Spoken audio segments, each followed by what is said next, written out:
Your Excellency, Madame Zuma,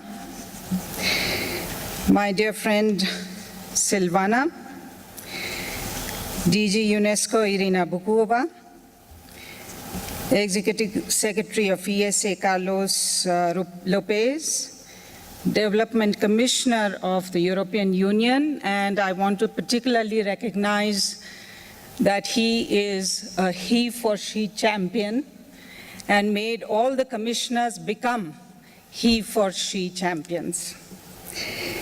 And of course, OECD Deputy Secretary General, Special Representative Zainab Bangura, and President Joyce Banda, Excellencies, distinguished guests and friends. It gives me great pleasure to join you here today and to represent the Secretary General of the United Nations, Ban Ki-moon, at this 2015 annual summit of the Women in Parliament Global Forum. Let me also thank our co-hosts, the Women in Parliament and the African Union Commission, for organizing this meeting in this wonderful Nelson Mandela Hall. I'm sure his legacy will inspire our deliberations, and I recall his powerful words. Freedom, he said, cannot be achieved unless women have been emancipated from all forms of oppression. Our endeavors must be about the liberation of the woman. And of course, the political commitment to achieving the full and equal enjoyment and realization of the human rights and fundamental freedoms by all women and girls is key to broader achievement of the justice, freedom, and equality project of humanity, which perhaps is one of the biggest projects in this century. It is for gender equality, inequality, discrimination, and violence is the most taken for granted, difficult to uproot, and yet ubiquitous challenge that the project faces today.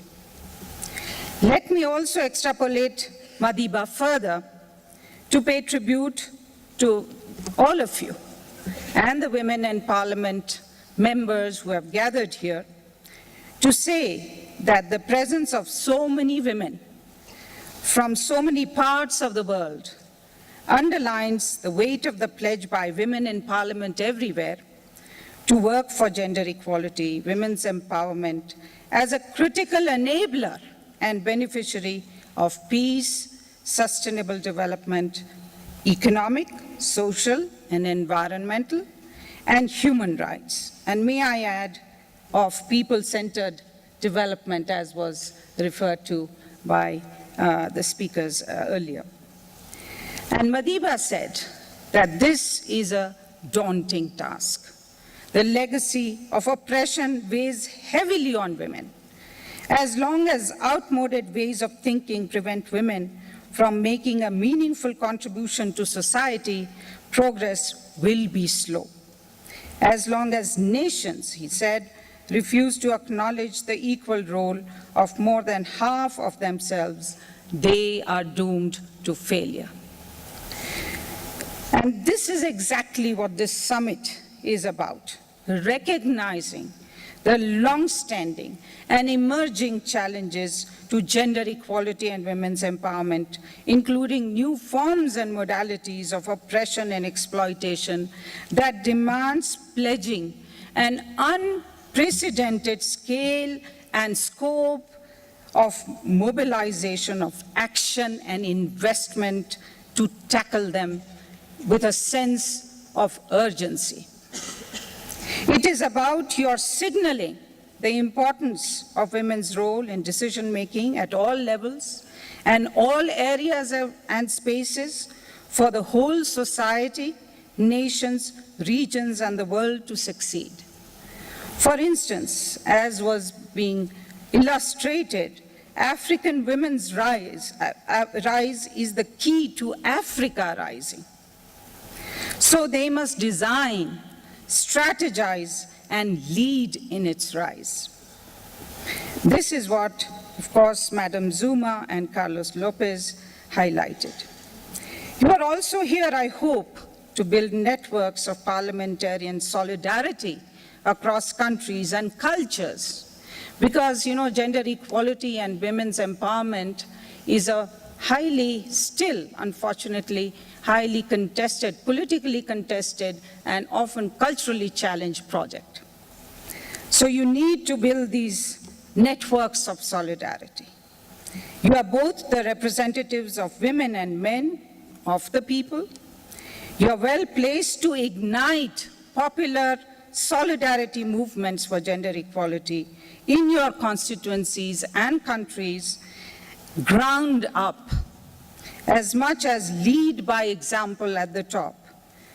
This is critical to change social norms and discriminatory practices and overcome structural barriers that still stand before us.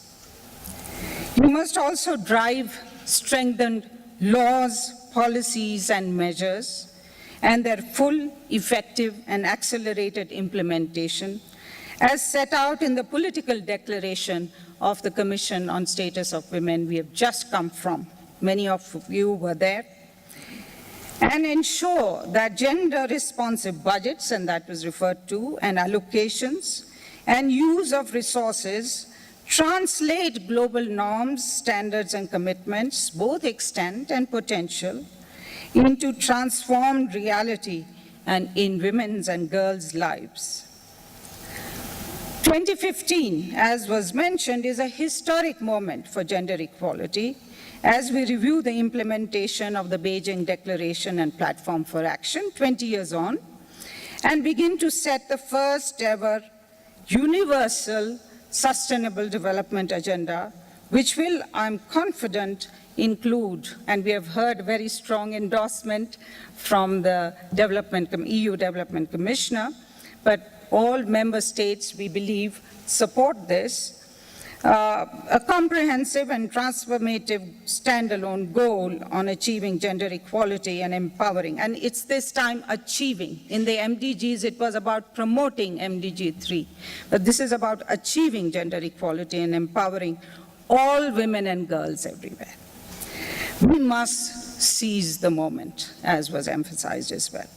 This is also a time in which historical, international, and intergovernmental processes and agreements on sustainable development, financing for development, and the Financing for Development Conference is going to take place in this very city. Climate change, humanitarian action, and the Sustainable Urban Agenda, WSIS plus 10, are all being negotiated.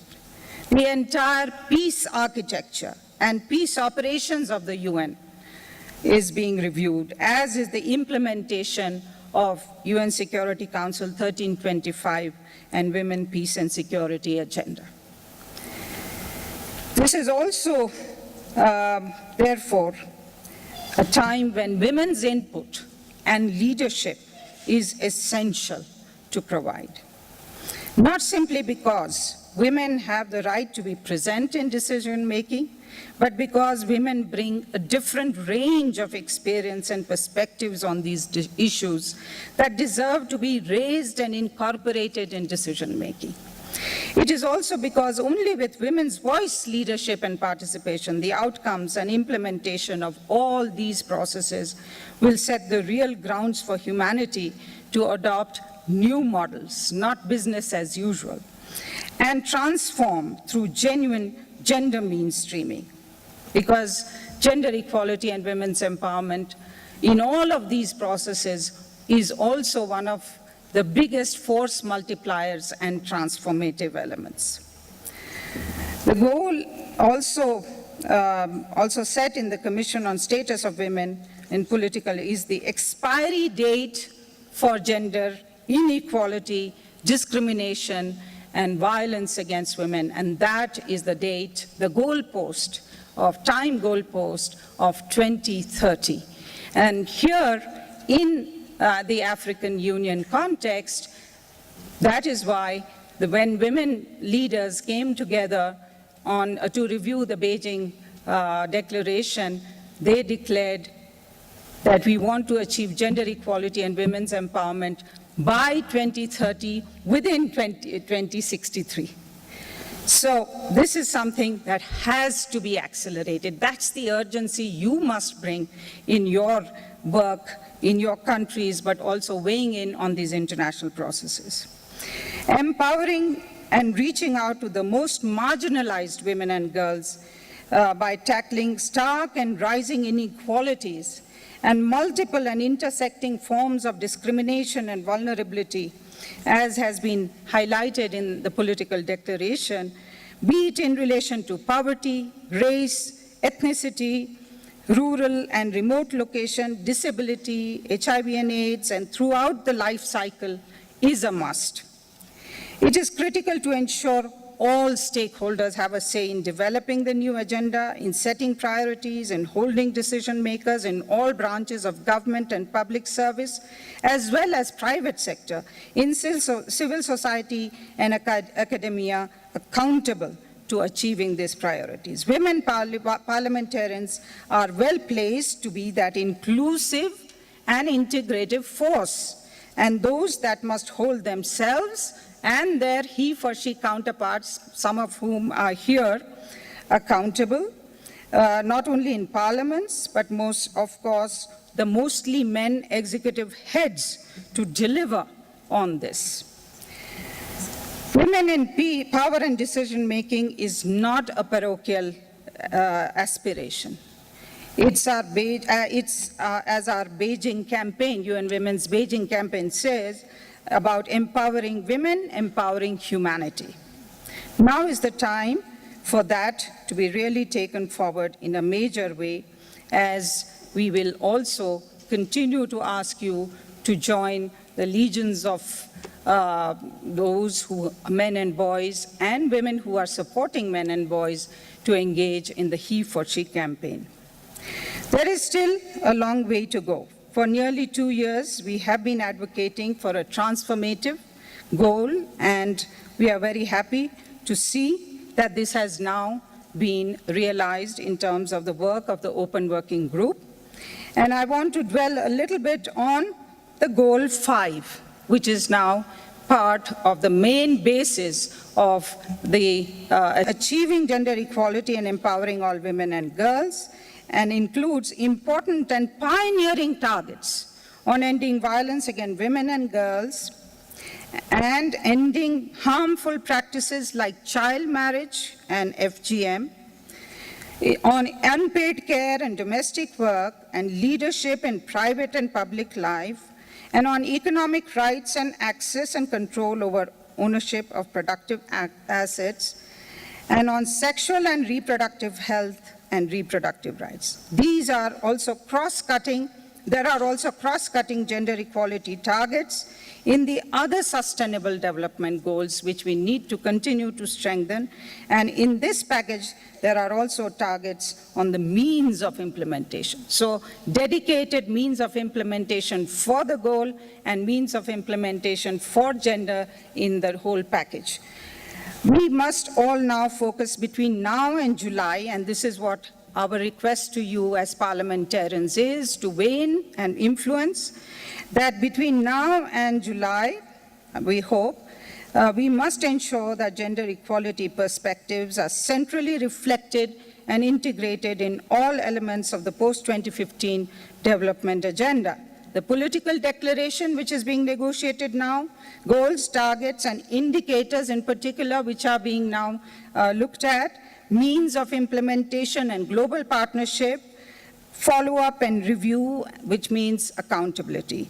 You parliamentarians must push for ambitious outcomes and provide ideas how to endogenize, and I think the Honorable Speaker of Ethiopia referred to homegrown and others referred to homegrown and indigenized application of the SDGs, and own the SDGs in your national and regional contexts.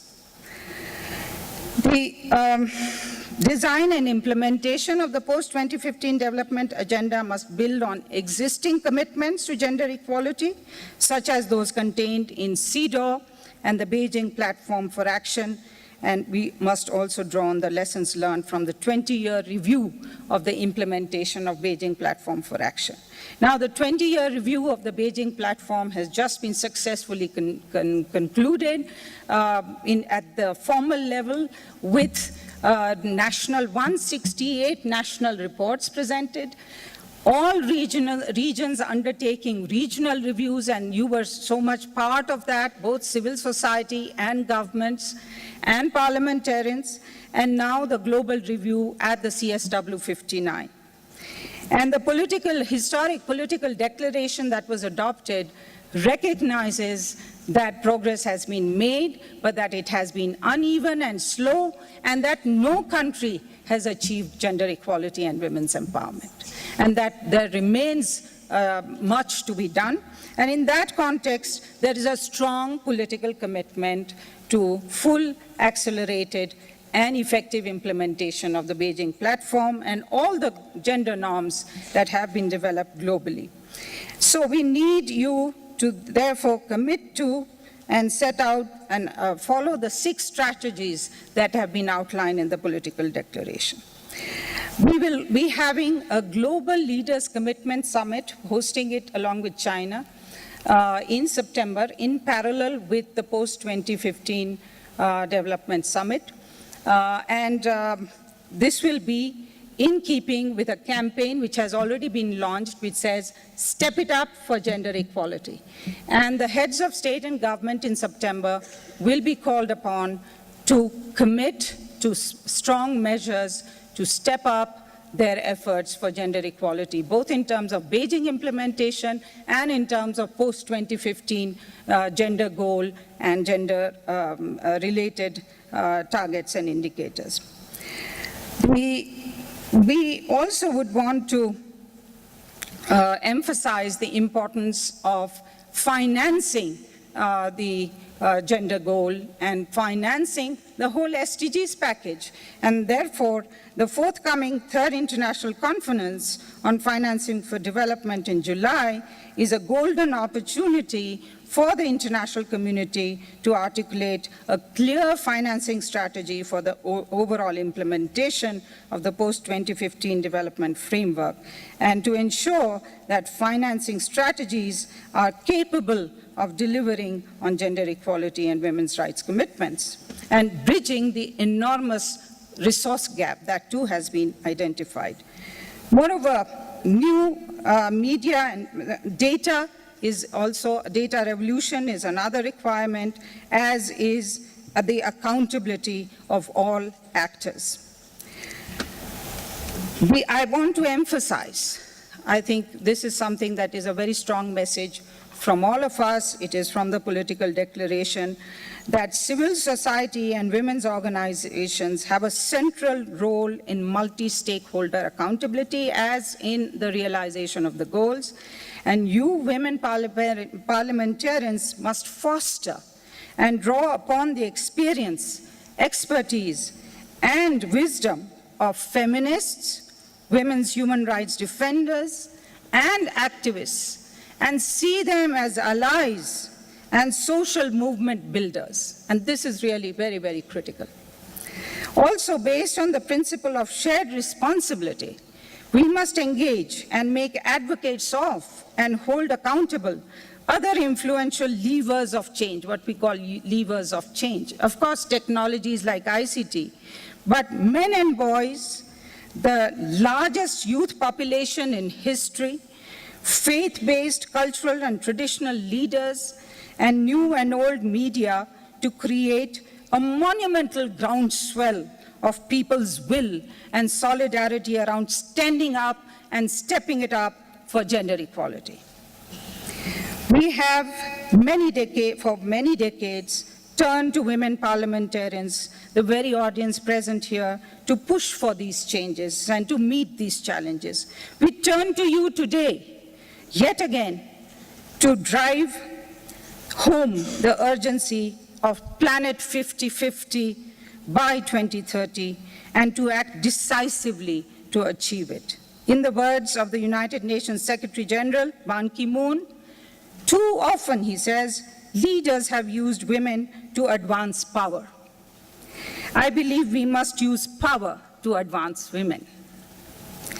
We must also make all our parliaments and governments feminists as much as our societies and countries and the world. UN Women believes that this is the best time to do that. The stars are aligned, though the challenges may be many and grave in many parts of the world. We count on your new leadership, the new leadership that you have invoked, to make this mission possible, and may your legions grow. Thank you.